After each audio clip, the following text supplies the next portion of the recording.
एक समय की बात थी।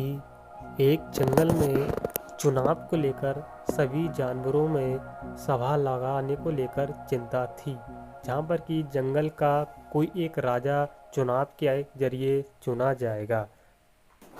जंगल में एक बूढ़ा हाथी होता है जो कि कहता है कि जो भी राजा बनेगा वो सभी जानवरों की मर्जी के आधार पर ही बनाया जाएगा, चाहे जो भी हो।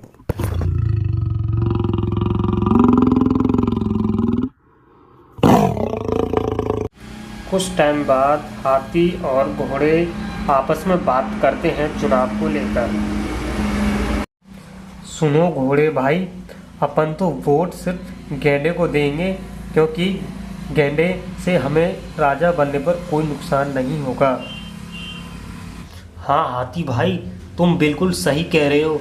हमें वोट गेंडे को देना चाहिए, क्योंकि शेर हमें राजा बनने के बाद कभी भी खा सकता है। इस तरह दोनों लोग आपस में चुनाव को लेकर बातें कर रहे थे। इस साइड बंदर और चीता दोनों आपस में बातचीत कर रहे थे चुनाव को लेकर।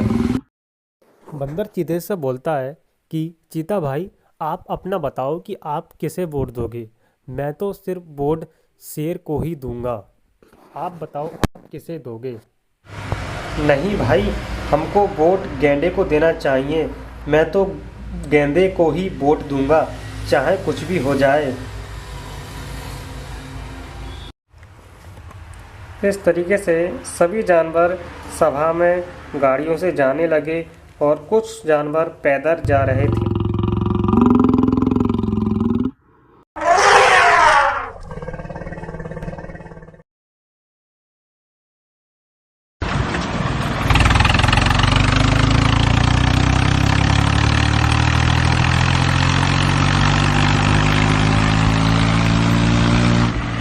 इस तरीके से सभी जानवर सभा में पहुंच जाते हैं और वहां पर हाथी सभी को संबोधित करता है।